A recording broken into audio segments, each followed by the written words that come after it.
Ni Mireia naiz, psikologoa naiz, gaur hezkuntza psikologian zentratuko naiz, ni hezkuntza arloan egiten den lan, baina badakizuen bezala psikologiak arlo desberdinak lantzen ditu, eta klinikan ere aritu naiz, eta gero ikusiko dezuen nola arlo asko landu daitezken.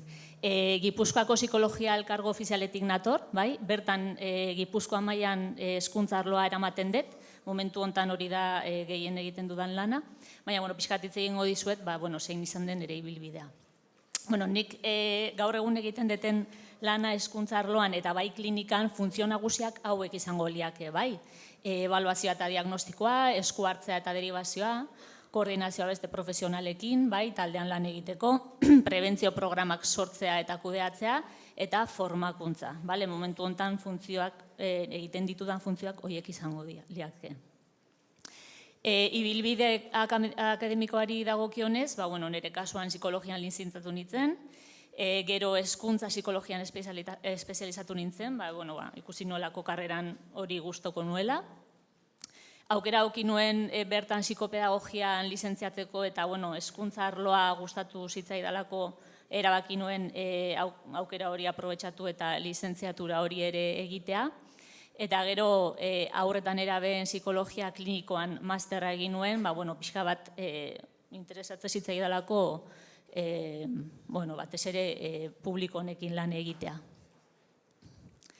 Ibilbide profesionali dagokionez, pixka bat, beste esan duten bezala, azkenean lanean aritzen zeanean, hasiera batean, arlo desberdinak ikusten dituzu, nire kasuan, hezkuntza arloan ibili nintzen, PT moduan, beste enpresa batzutan hezkuntza materiala sortzen, kontsulta pribatuan ere aritu nintzen, hori izan zen ere lehenengo postu garrantzitsua. Kasu honetan kontsulta pribatuan aritzeko gero ikusiko dugun bezala master berezi bat behar da, habilitación sanitaria deitzen dena.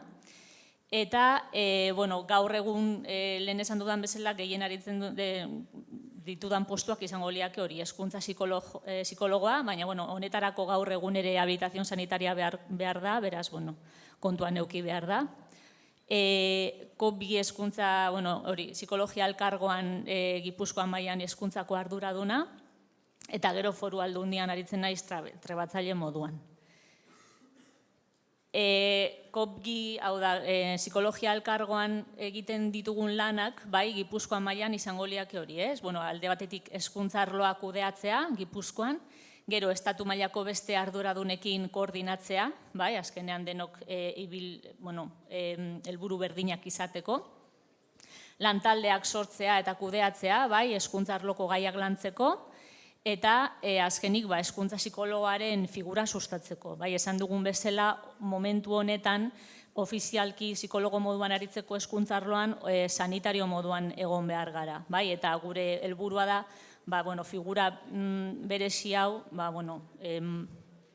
ofizializatzea.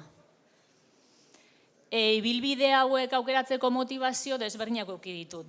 Psikologia ikasketak aukeratzeko, momentu hortan institutuan, batxilergoan psikologia ikasi nun, gustatu zitzaidan, eta erabaki nun karrera egitea.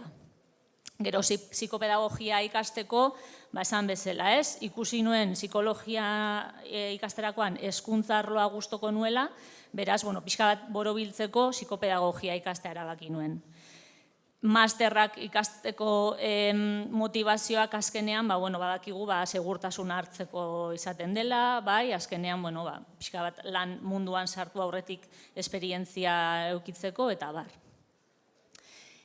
Laneko lehen aukerak azkenean, garrantzitsua da, pixka bat gerora ikusteko zein lan nahi ditugun egin, lan desberdinak probatu behar ditugu, eta hasiera batean motivazio nagusia nire kasuan hori izan zen, lan desberdinak probatzea, gero ikusteko benetan zein nuen gustoko. Kontsulta pribatuan aritzeko nire motivazio nagusia izan zen hori, nire kabuz, nire praktikak egitea eta jakitea benetan zein zen lanpostu horren oinarria.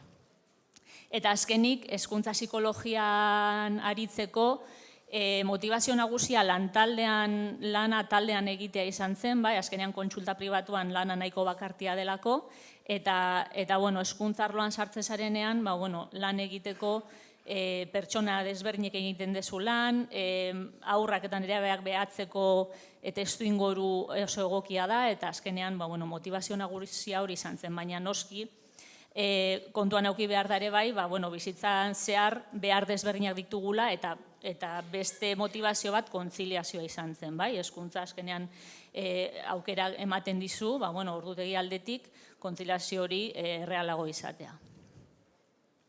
Eta besterik gabe, eskerrik asko edo zer gauza, gero bertan egongo naiz.